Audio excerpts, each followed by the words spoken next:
Hey everyone, this is Big Daddy Newbie, and today we'll be talking about Malapascua Island. I'm gonna guide you on how to get there, where to stay, what to do, and at the end of the video, I'm gonna be telling you my thoughts on the whole Malapascua experience.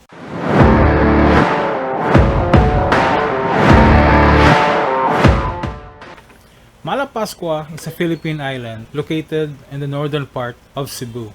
It is a small island measuring only 1 kilometer by 2.5 kilometers. White sandy beaches surround the island and it offers a magnificent view of both sunrise and sunset.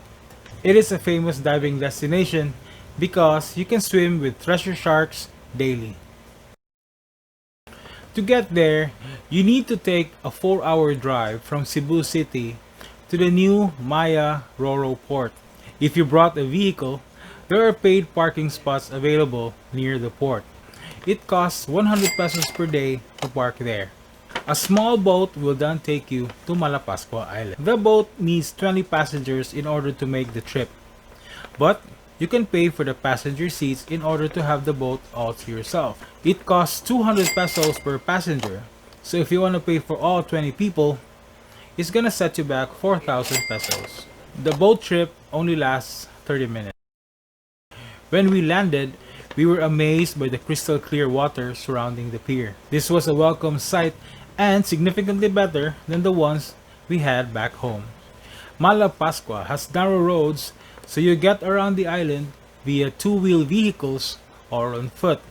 With this in mind, expect a brief walk from the pier to wherever it is that you're staying. GPS in Malapascua is a hit or miss, so I suggest hiring a tour guide. They usually hang around the pier and are very helpful and courteous.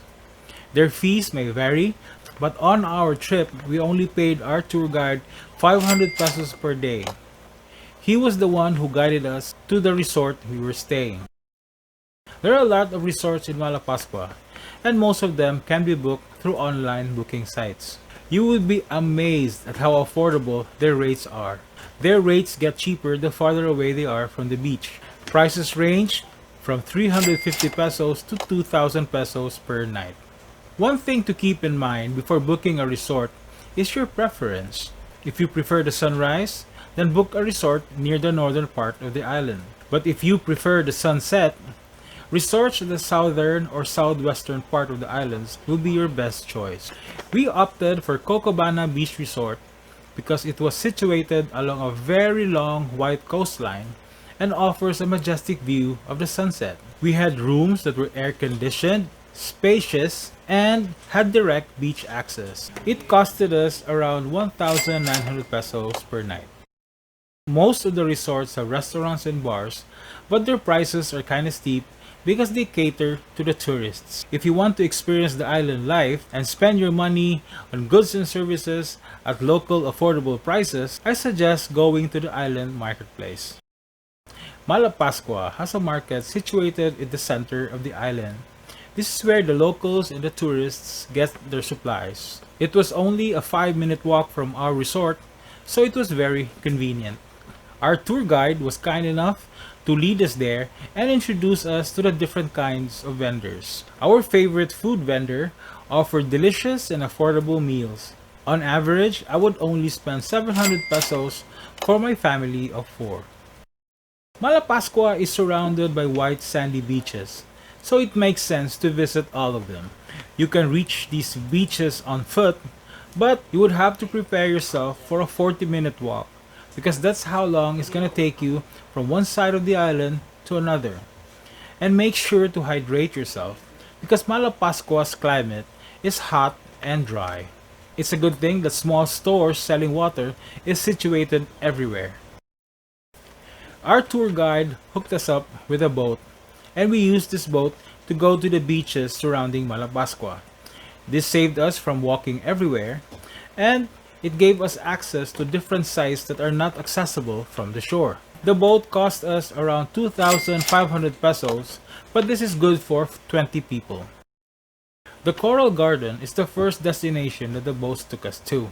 It is a well-preserved marine sanctuary that is a favorite of scuba divers, free divers, and snorkeling enthusiasts. But since it's a marine sanctuary, you have to pay 50 pesos if you want to dive or swim there. A mysterious shipwreck lying 52 meters deep was discovered in 2012 in Malapascua. This was the second destination that our boat took us to. We free dived there and snorkeled to our heart's content. As I mentioned earlier, scuba divers would go to Malapascua in order to see the Thresher sharks. Scuba shops offer their services for 2,000 pesos, but they would require you to be a licensed scuba diver.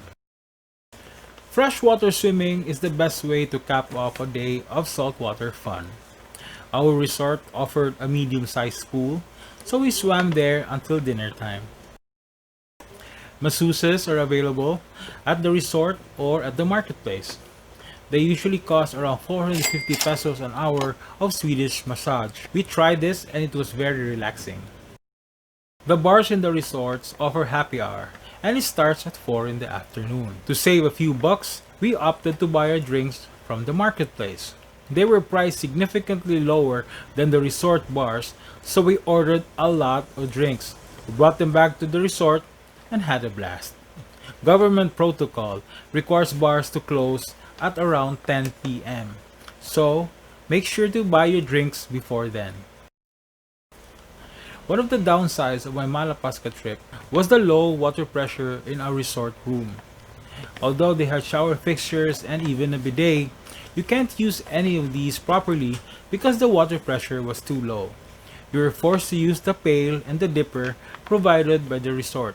Also, our rooms didn't have hot water. This was a bad thing early in the morning, but during the daytime, it was actually a pretty good thing. You spend your day under the hot sun, and when you get into your room, you're greeted with a cold shower. One definite upside of Malapascua is the cleanliness of the island and the surrounding waters. The surrounding waters are crystal clear. A definite plus of our Malapascua trip was the prices of goods and services. We had a blast while not spending a fortune. We're gonna go back for sure. Big Daddy Newbie recommends Malapascua Island. I hope you learned something new today, and if you found this video helpful, please like and subscribe. If you have comments or suggestions, feel free to write them in the comment section below. See you in the next video.